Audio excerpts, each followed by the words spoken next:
boy donates his Christmas gifts to a family in need. The next day, he discovers that this family did something unimaginable for him. It was the eve of Christmas in the small town of Greenwick, blanketed by soft snow that reflected the warm lights of the season.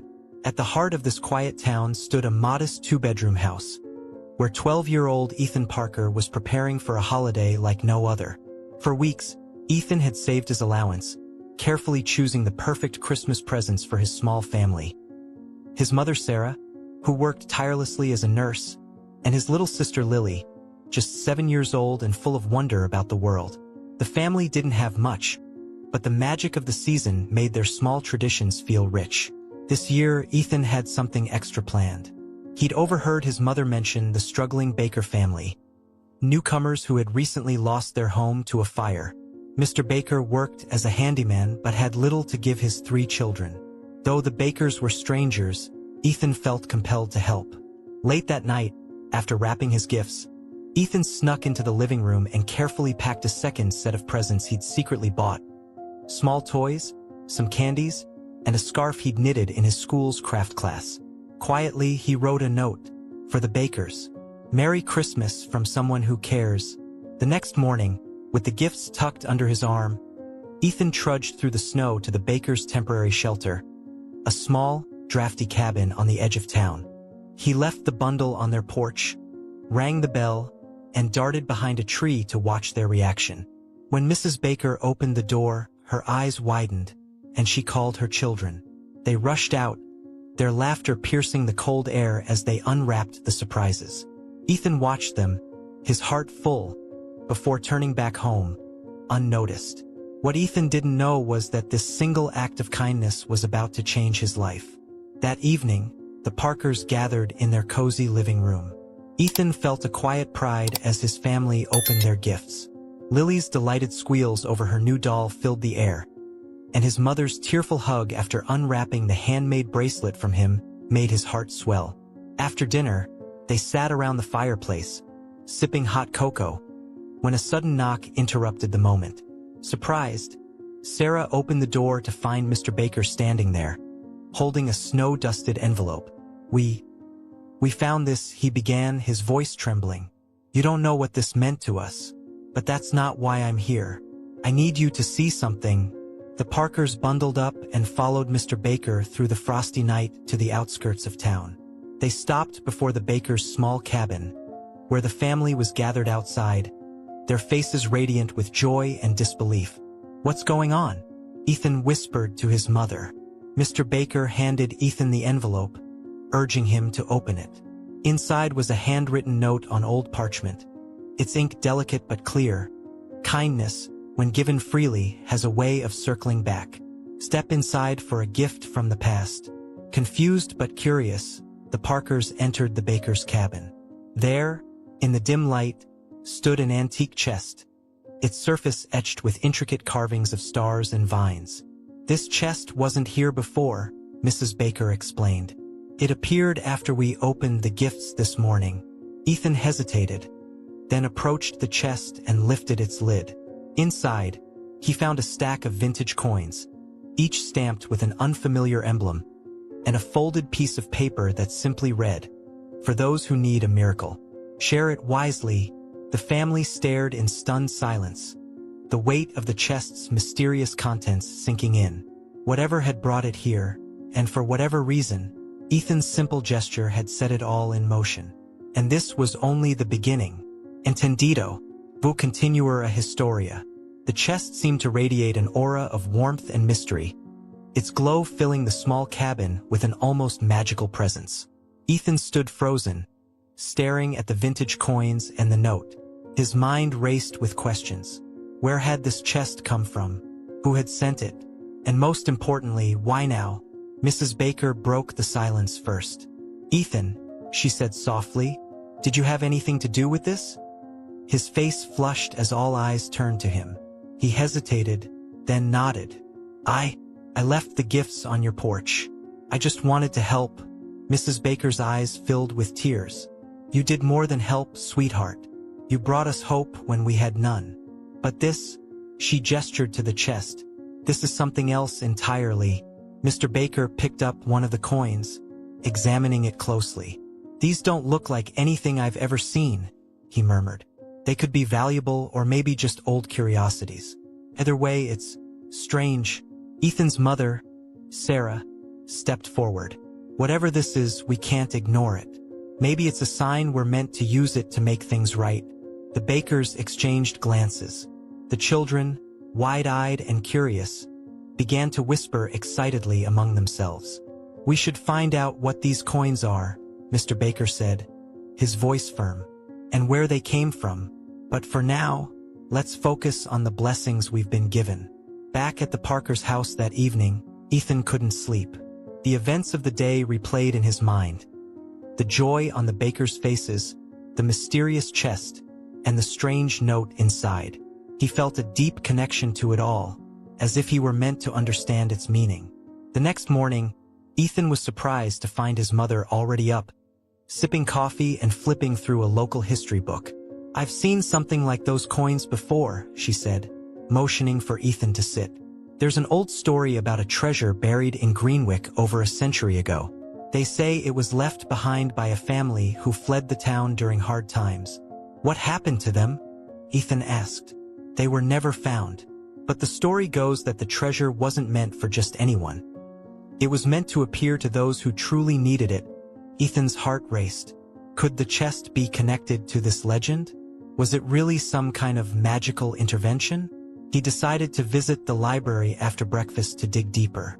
At the library, Ethan pored over dusty records and town folklore. His eyes lit up when he stumbled across a passage in an old journal from the 1800s. "When darkness falls on those most deserving, the treasure shall rise to bring light once more. It seeks the pure of heart, guided by selfless deeds." Ethan's hands trembled as he reread the words. His gift to the Bakers must have triggered something, a force older than the town itself. But what was he meant to do with this newfound knowledge? Before he could think further, his phone buzzed. It was Mr. Baker, his voice urgent on the other end. "Ethan, something's happened. You need to come back to the cabin. Quickly." When Ethan arrived, the Bakers were standing outside, their breath visible in the cold air. The chest had vanished. "Where did it go?" Ethan asked, panic rising in his voice. "We don't know," Mr. Baker replied. "But this was left behind." He handed Ethan a small piece of paper, written in the same elegant script as the first note. "The next chapter unfolds where courage meets doubt. Trust the path, and you will find the answers you seek." Ethan's pulse quickened. The mystery was far from over, and he had a feeling his journey was just beginning. The icy wind bit at Ethan's cheeks as he stared at the cryptic note in his hands. The Bakers huddled behind him, their breath visible in the frosty air. The chest's disappearance had left them all rattled, but Ethan felt a stronger sense of purpose blooming inside him. "What does it mean, where courage meets doubt?" Mrs. Baker asked, her voice trembling. "I don't know yet," Ethan admitted, "but I think this note is meant for us to figure out together." Mr. Baker nodded solemnly. "We'll help." That chest didn't just vanish without reason. The next morning, Ethan and his mother sat at their kitchen table, poring over maps of Greenwick. Sarah traced her finger along the streets and trails, pausing on a small area just outside the town's limits. "Here," she said, "the old Frostwood Bridge.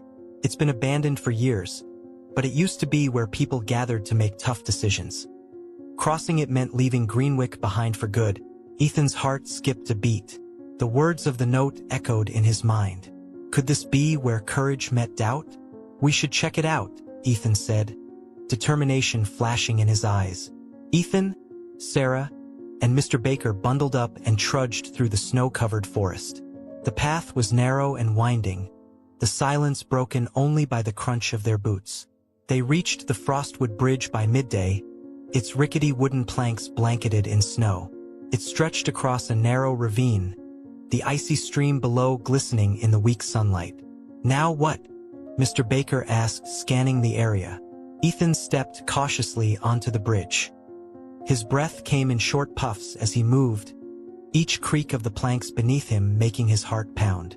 Halfway across, he noticed something glinting near the center. a small silver object frozen into the ice.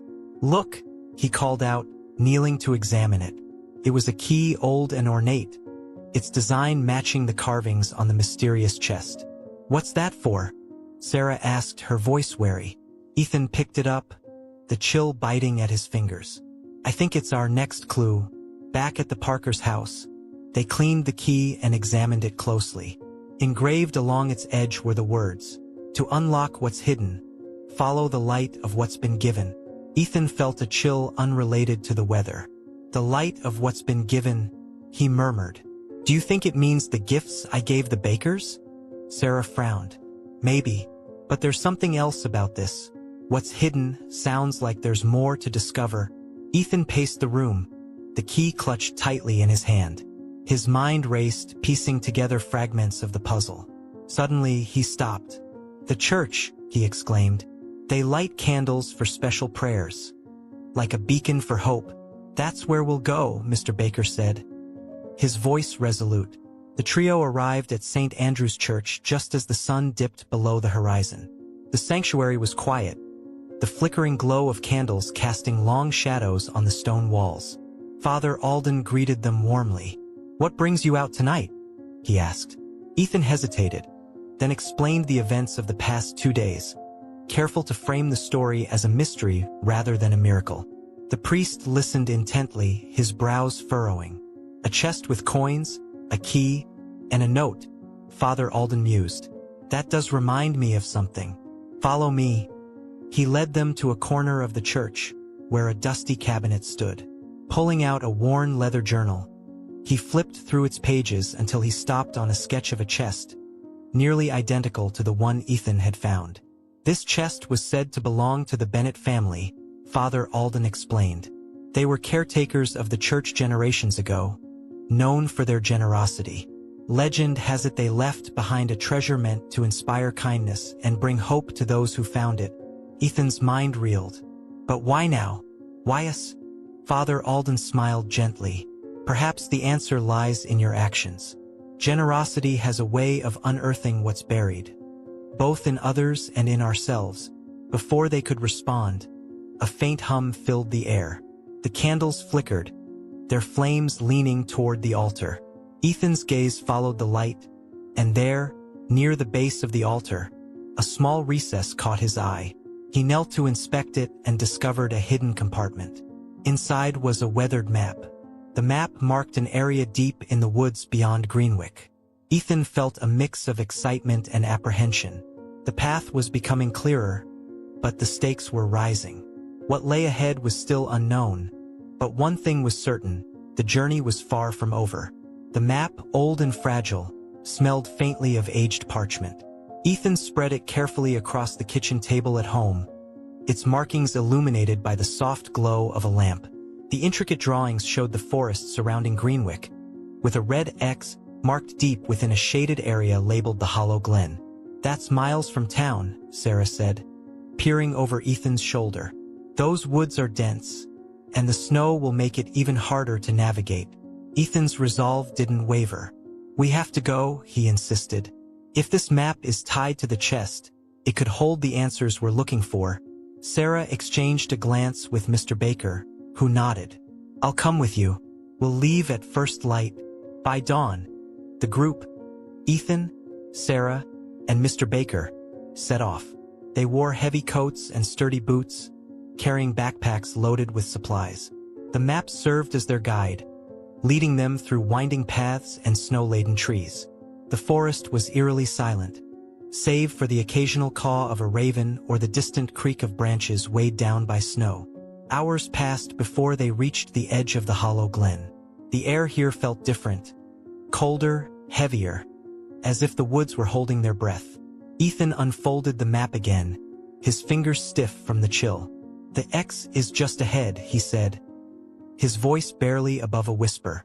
The marked spot was a clearing surrounded by towering pines. In the center stood a large stone obelisk, its surface weathered and cracked with age.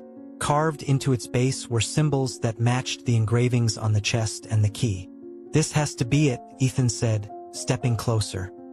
He ran his fingers over the carvings, feeling their icy grooves. There's something written here. Sarah brushed snow from the stone, revealing faint words etched in elegant script. Only the selfless shall see the truth. The key unlocks not treasure, but purpose. What does that mean? Mr. Baker asked. Ethan held up the key, studying it closely. He noticed a small slot near the base of the obelisk. His heart raced as he inserted the key and turned it. A faint click echoed through the clearing, and a hidden panel slid open at the obelisk's base. Inside was a leather-bound journal and another note, this one on crisp, clean paper. The treasure is not what you find, but what you give. This journey is only the beginning. Ethan opened the journal, its pages filled with sketches, notes, and dates. It chronicled the life of the Bennett family, specifically their acts of kindness. Page after page detailed how they had used the chest's coins to help those in need, from paying for a neighbor's medical bills to rebuilding homes after storms. Sarah's eyes brimmed with tears as she read aloud. They didn't keep a single coin for themselves. Every piece went to making others' lives better.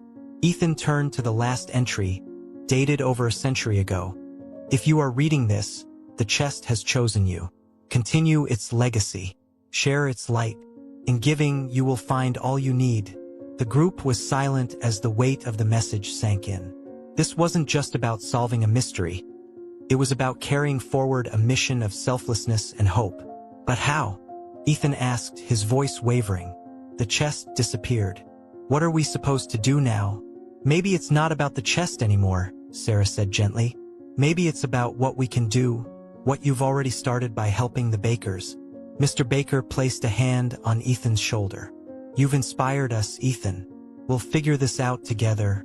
As they made their way back to town, Ethan felt a strange mixture of fear and excitement. The answers they sought had only raised more questions. But he now understood one thing with clarity. This journey wasn't about treasure. It was about something much greater, something that could change lives. The journey back to Greenwick was quieter than the trek into the hollow glen. The discovery of the journal weighed heavily on Ethan's mind, its message circling back to the same idea. The treasure wasn't meant for personal gain but for sharing light and hope with others. As they crossed the final ridge overlooking the town, Ethan glanced down at the quiet streets and twinkling Christmas lights, his thoughts buzzing. By the time they reached home, the sky had turned a deep, bruised purple, and a crisp wind swept through the air. Ethan placed the journal carefully on the kitchen table. He and his mother, along with Mr. Baker, gathered around, flipping through its pages once again. The Bennetts were extraordinary, Sarah said softly, pointing to an entry about rebuilding a family's barn after a storm. They used the coins not for comfort, but for compassion. But how did the chest decide who gets it? Ethan wondered aloud. And why now? Mr. Baker leaned back, his eyes thoughtful.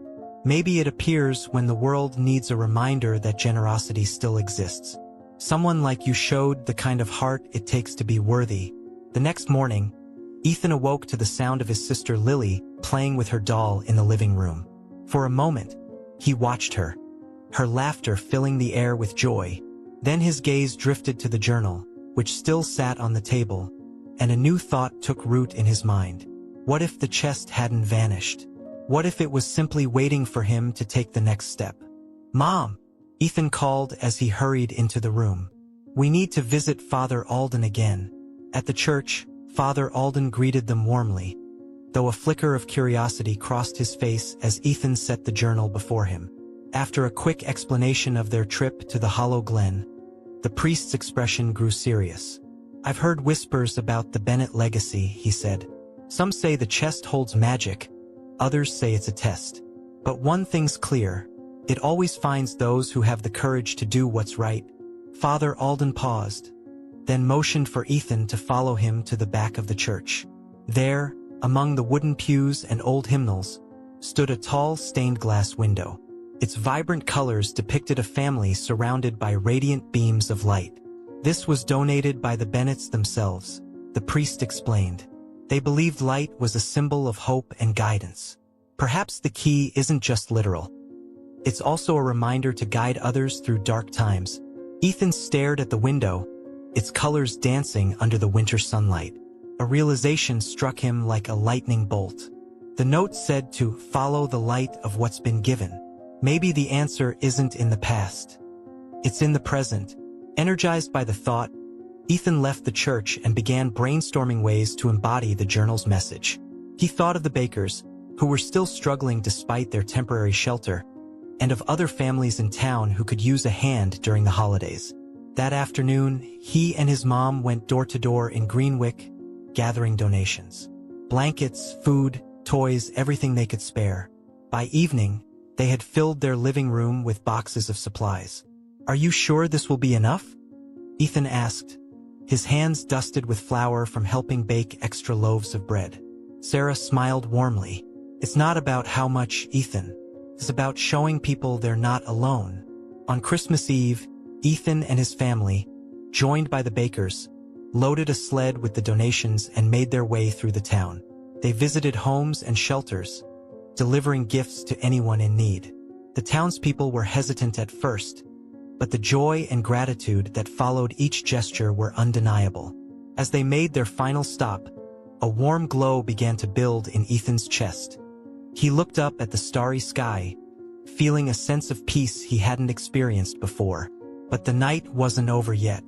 When they returned home, Ethan found something waiting for him on their doorstep. The chest. Its carvings gleamed under the moonlight, and the key he'd found earlier was resting on top of it. Speechless, Ethan approached and opened it. Inside were the coins, but there was also something new, a letter addressed to him. "Your heart has proven worthy of the Bennett legacy. What lies ahead is not a burden but a gift. Use it well." Ethan knew, deep in his soul, that this was just the beginning. Ethan sat cross-legged on the floor of the living room, the open chest glowing softly in the flickering light of the fireplace. His mother, Sarah, and Mr. Baker stood behind him, equally mesmerized by its reappearance. The coins, glinting with a golden sheen, seemed untouched by time. The letter, simple and elegant, was a stark reminder that this wasn't just a treasure. It was a responsibility. "What now?" Ethan murmured, staring at the chest's contents. The weight of the letter's words pressed on him. "Your heart has proven worthy." What did that mean? Sarah knelt beside him, placing a reassuring hand on his shoulder. "You've already started using it for the right reasons, Ethan. Whatever comes next, you'll know what to do." That night, Ethan hardly slept. The chest felt alive in the corner of his room, as if it were watching, waiting. When morning came, he decided to talk to Mr. Baker, who seemed to share his fascination with the chest's mysteries. "It's not just about the coins," Ethan said as they walked through the snowy streets. "The journal, the notes, even the key, they're all pointing to something bigger." Mr. Baker nodded. "Maybe the chest is a tool, not just a treasure. If the Bennetts used it to spread hope, then so can we." They decided to start small, testing the chest's reach. They took a handful of coins to the local grocer, offering to cover the cost of a struggling family's groceries. To their astonishment, the grocer hesitated, staring at the coin with wide eyes. "Where did you get this?" he asked, his voice hushed. "It's a gift," Ethan replied cautiously. "Why?" The grocer turned the coin over in his hand. "This is pure gold. Old but valuable. Enough to cover groceries for a month, maybe more." Ethan and Mr. Baker exchanged stunned looks. The chest's power was greater than they'd imagined. Word spread quickly. The coins weren't just rare. They carried a history that intrigued collectors and historians alike. Soon, families across Greenwick began receiving help. Overdue rent paid, utility bills settled, holiday feasts delivered. Ethan, Sarah, and the Bakers worked tirelessly to ensure that the coins went to those who needed them most. One snowy afternoon, as they prepared another delivery, Ethan noticed something peculiar. The coins in the chest hadn't diminished. No matter how many they used, the chest always seemed full. "It's replenishing itself," Sarah said in awe. "How is that possible?" Ethan smiled faintly. "Maybe it's part of the chest's purpose, giving without running out." But with the growing attention came new challenges. By New Year's, news of the mysterious generosity had reached beyond Greenwick. Reporters arrived, curious about the source of the sudden kindness sweeping through the town. Ethan's family tried to keep the chest a secret, but rumors began to circulate. One evening, a knock at their door revealed two strangers in tailored coats. They introduced themselves as representatives of a private foundation interested in rare artifacts. "We've heard about a remarkable chest linked to the Bennetts," one of them said, his voice smooth. "We'd like to see it." Ethan's stomach churned. "It's not for sale," he said firmly. The man's smile didn't waver. "We're not looking to buy. We simply want to ensure it's preserved properly." Sarah stepped forward, her voice calm but resolute. "The chest is already serving its purpose. Stays here." The man's expression darkened. "If you change your mind, let us know. But be careful. Something this valuable tends to attract attention." As they left, Ethan felt a chill that had nothing to do with the weather. The chest's secret was no longer safe. That night, Ethan dreamed of the chest. It stood in a dark room, its carvings glowing faintly. A figure appeared, a woman in old-fashioned clothing, her face kind but solemn. "You must protect it," she whispered. "The treasure is only as powerful as the heart that wields it." Ethan woke with a start, the woman's words echoing in his mind. Protecting the chest was no longer just a choice. It was his responsibility. The following days were tense. Ethan and his family took extra precautions, locking the chest away when not in use. Despite the looming threats, they continued their mission, delivering aid to families in need. But one evening, as they returned home, Ethan noticed something was off. The front door was slightly ajar, the lock broken. He ran inside, his heart pounding. The chest was gone. The weight of the loss hit him like a blow. Sarah and Mr. Baker rushed to his side, but their words of comfort barely registered. How could he let this happen? Who had taken it? And more importantly, why? As he sat in the empty room, trying to steady his breathing, he spotted something on the floor. A small, folded piece of paper. With trembling hands, he picked it up and read the message. "The light cannot be stolen, only tested. The journey is far from over." Ethan felt a surge of determination. Whoever had taken the chest didn't understand its true power. It wasn't just a collection of coins, it was a beacon, and its purpose couldn't be extinguished. "I'll find it," Ethan vowed, "and I'll make sure it stays safe." The house felt colder without the chest, as if its absence had drained the warmth from the room. Ethan clutched the cryptic note, the words searing into his mind. "The light cannot be stolen, only tested." He paced the floor, frustration boiling in his chest. "How could someone break in without anyone noticing?" Sarah said, her voice taut with anger as she examined the broken lock. Mr. Baker rubbed his chin thoughtfully. "Whoever took it likely knew its value, whether from the rumors or something more. But that note, it almost feels like the chest itself left it." Ethan nodded. "The chest isn't just gold and carvings. It's connected to something bigger. Chose us. I think it's testing us, like the note says." Sarah frowned. "But how do we find it now? We don't even know who's behind this." Ethan's mind churned, recalling the smooth-talking strangers who had come to their door. It has to be those men. They wanted the chest. They said something about preserving it, but I think they had other plans. The trio sprang into action. Mr. Baker called a few friends in town who worked in law enforcement, but no one had reported anything suspicious.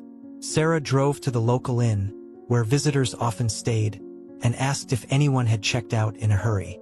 Ethan, meanwhile, walked through the snowy streets, retracing the route the men had taken after leaving his house.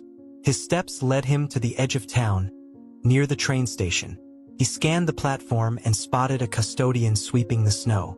"Excuse me," Ethan said, pulling out his phone to show a photo he'd discreetly taken of the strangers during their visit. "Have you seen these guys?" The custodian squinted at the screen. "Yeah, I saw them.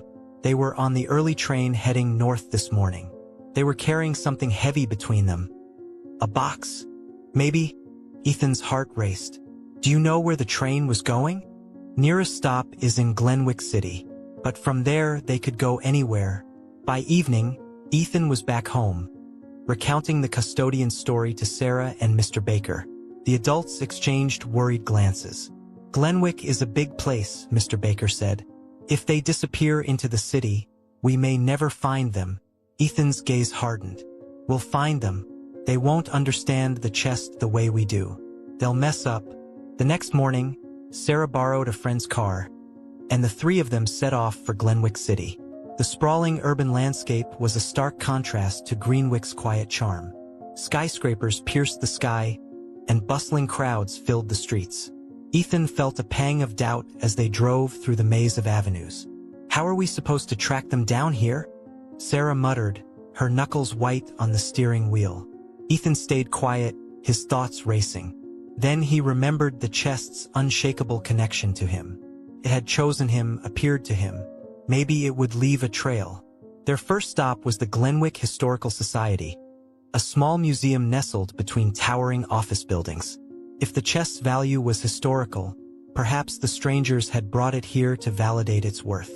The curator, an elderly man with round glasses, greeted them. "What can I help you with?"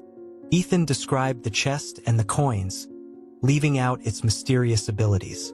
The curator's eyes widened. "Ah, the Bennett chest. I've heard legends, but I never thought it was real. A man came in earlier today asking about it." Ethan's pulse quickened. Did he have the chest with him? No, but he was very curious about its origins. He seemed impatient, as if he didn't know what he had. "Do you know where he went?" Sarah asked. The curator nodded. "He mentioned meeting someone at the Rivermark warehouse. Said it was urgent." Night had fallen by the time they reached Rivermark, a dilapidated industrial area on the outskirts of the city. Shadows loomed large over the snow-dusted ground, and the faint hum of distant traffic was the only sound. Ethan's breath fogged the air as he approached the warehouse. The door creaked open, revealing dim lighting and rows of stacked crates. In the center of the room, the chest sat on a table, its carvings glowing faintly in the flickering light of a single bulb. Two men stood nearby, arguing. "We don't even know what this thing is," one of them shouted. "It's not just gold. It's weird." The other man glared. "Doesn't matter. We sell it and we're done." Ethan signaled for Sarah and Mr. Baker to stay back. He stepped forward, his voice steady. "That chest doesn't belong to you." The men spun around, startled. "And who are you, kid?" The taller one sneered. Ethan stood firm. "The chest chose me. It's not something you can sell or steal. It has a purpose, and you don't understand it." The shorter man scoffed. "What, you think this is magic? It's a box of gold." "No," Ethan said, his voice rising. "It's hope. And you're not taking that from the people who need it." The glow from the chest intensified, casting long shadows across the room. The men hesitated, their bravado faltering. "What's happening?" one of them whispered. Ethan stepped closer, the light enveloping him. "The chest knows where it belongs. You can't keep it." Before the men could react, the chest began to hum. The carvings pulsed, and with a sudden flash, the room filled with brilliant light. When it dimmed, the chest was gone. The men stared at the empty table, their mouths agape. What just happened?" Ethan didn't answer. He turned and walked out, his heart pounding. Whatever force guided the chest had taken it somewhere safe. For now, the ride back to Greenwick was heavy with silence. Ethan stared out the car window as the city lights faded behind them, replaced by the dark stretch of highway leading home. His mind buzzed with questions. Where had the chest gone? Would it return? And what would its next challenge be? Sarah glanced at him in the rearview mirror. "You did the right thing standing up to those men," she said softly. "The chest disappearing, it's a sign. Maybe it's protecting itself. Or testing us again," Ethan muttered, gripping the leather-bound journal in his lap. Back in Greenwick, they found the town unusually quiet, blanketed by a heavy snowstorm. As Ethan stepped into the house, he froze. There, in the center of the living room, sat the chest, its carvings glowing faintly, as if it had been waiting for them.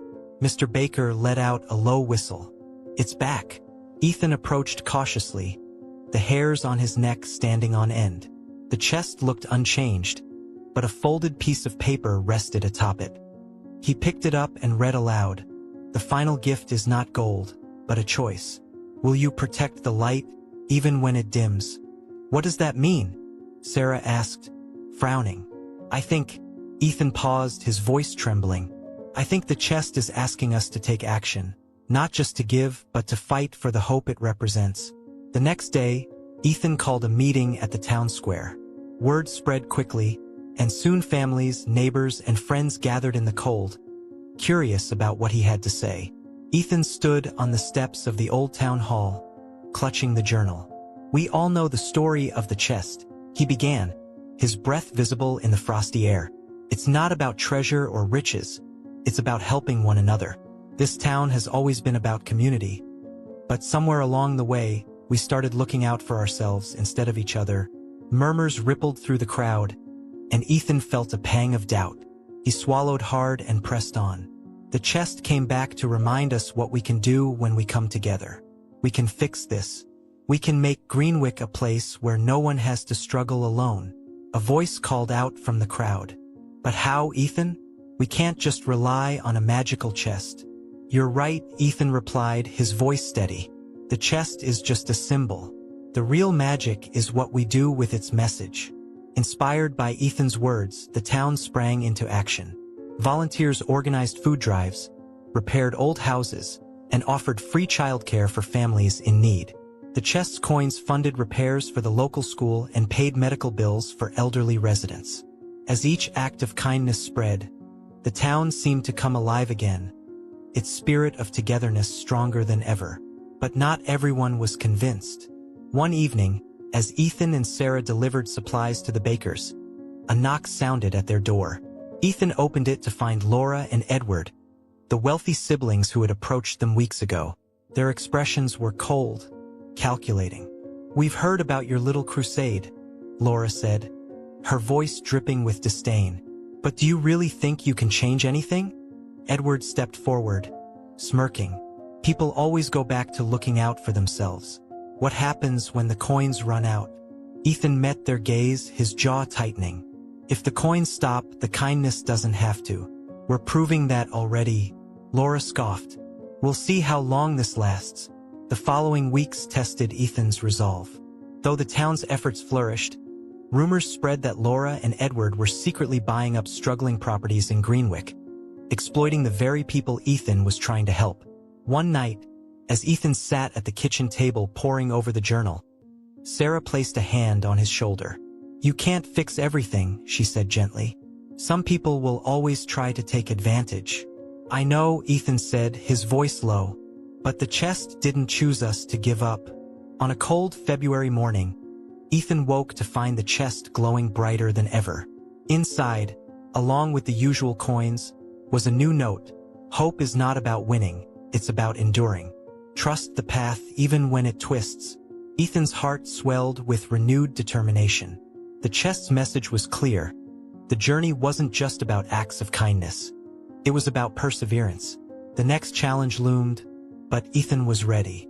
Winter's grip on Greenwick tightened, casting the town in an endless gray. Though the chest's coins had sparked incredible changes, tension simmered beneath the surface. Laura and Edward's quiet manipulation of vulnerable families began to take its toll, and Ethan felt the weight of their schemes pressing down on the town's newfound hope. One cold evening, as Ethan and his mother returned from a supply drop-off, they noticed a crowd gathered outside the baker's cabin. Mr. Baker stood on the porch, his face pale, holding a piece of paper. "They're trying to evict us," he said, his voice trembling.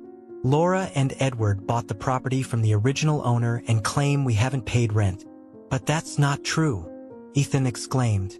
"You've been using the coins to cover rent and utilities." "It doesn't matter to them," Mr. Baker replied. "They'll say whatever it takes to take what little we have." The news spread quickly.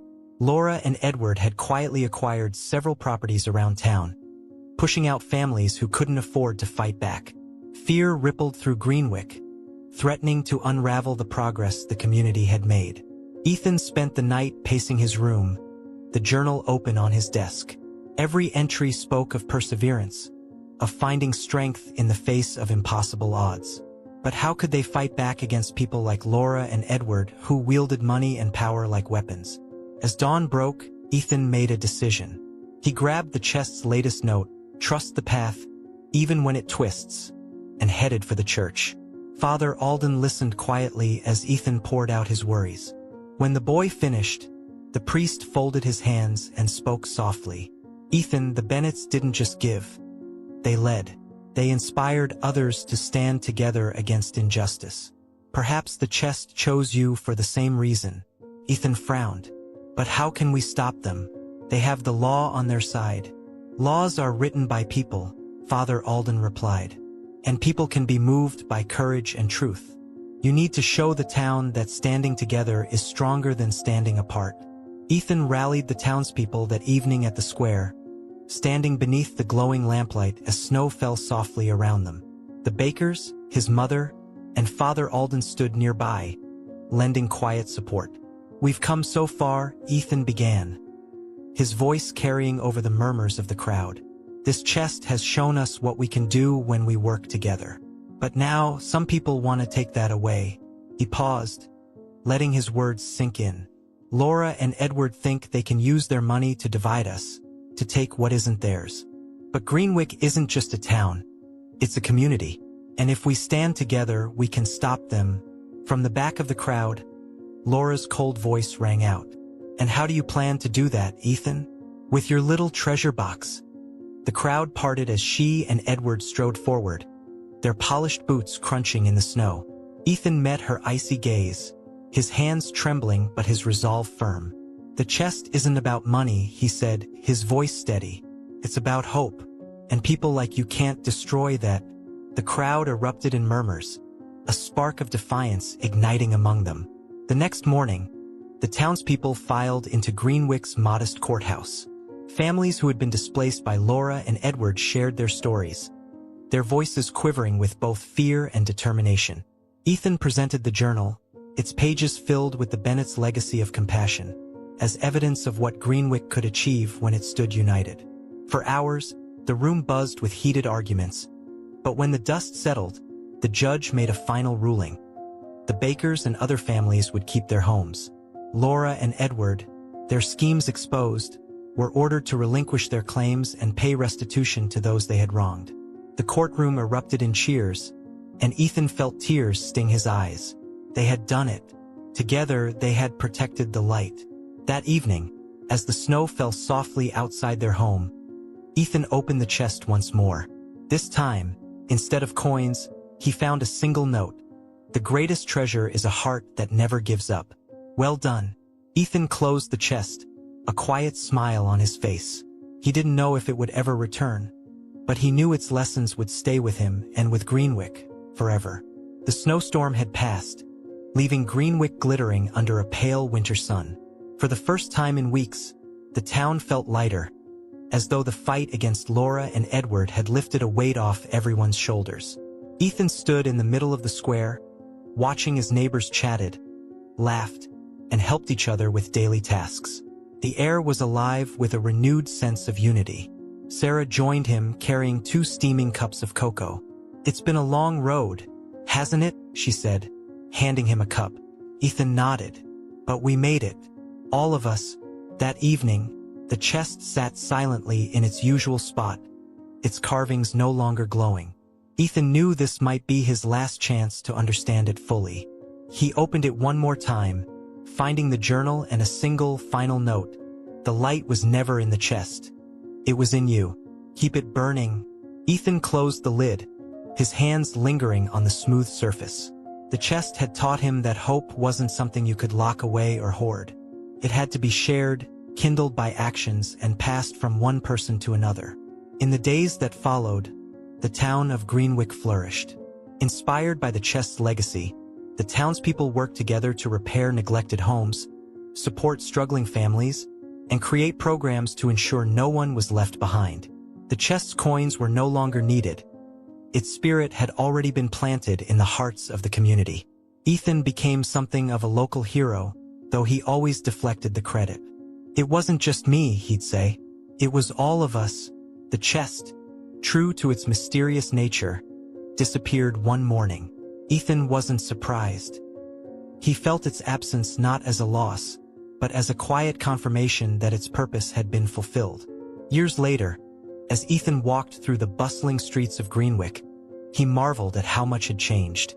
The town was thriving, but its most precious transformation wasn't in its buildings or economy. It was in its people. At the edge of the square, a small bronze statue stood in honor of the Bennets. The plaque read, "For those who gave light when it was darkest. May we carry their legacy forward." Ethan smiled as he read the words. Though the chest was gone, its story and its lesson lived on. And as long as Greenwick held onto its light, it always would. The end.